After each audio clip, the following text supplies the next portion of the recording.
After the successful release of her best-selling debut novel, The Russian Concubine, in 2007, British author Kate Furnivall became an instant hit in the UK's literary landscape, releasing books such as The Concubine's Secret, The White Pearl and The Liberation. Now, the queen of exotic writing is in the country to promote her latest novel titled Betrayal, a read that tells the story of sisters Romaine and Florence as they take us back to Paris in the 1930s, an era where the twins were divided by fierce loyalties and a terrible secret surrounding their father's death.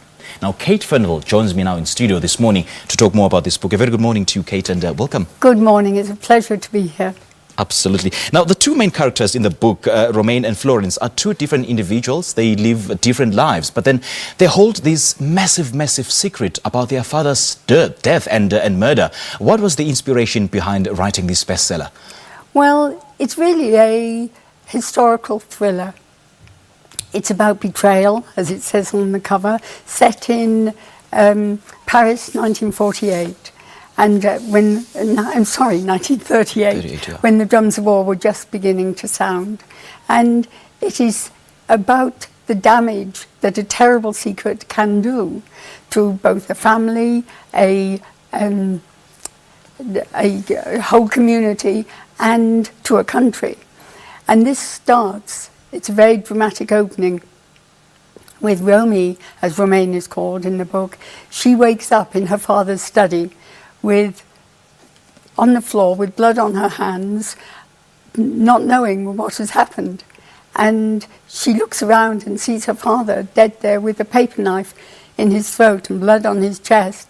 And she is obviously frightened, doesn't know what's happened, has no recollection. But her sister comes in, and her sister is her twin. And this is an important aspect of the book.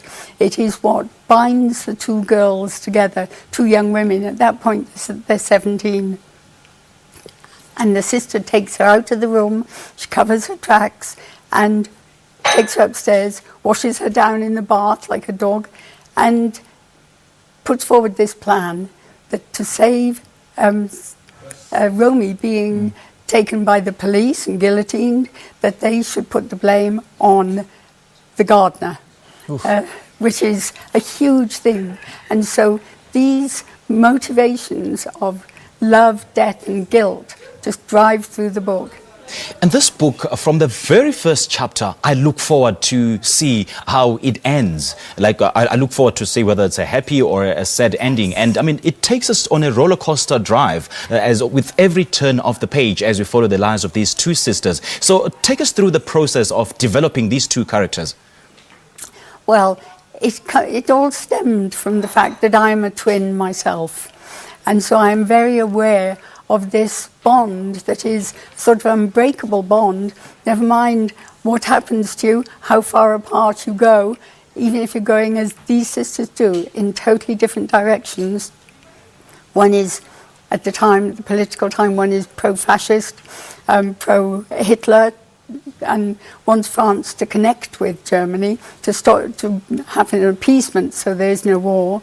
And her sister, Romy, is very left-wing and helping the Republicans in the Spanish Civil War by flying planes down from Paris to over the Pyrenees to the Spanish forces. And this book gives us a bit of history about France and the Civil War. Just how much research goes into, or rather went into, publishing this book? A lot. Really? Definitely. I love the research. I have to do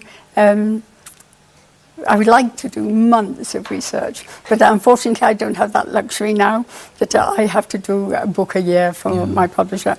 But it's the best part of writing historical books. And I start by reading up books on the political situation and the history of the country.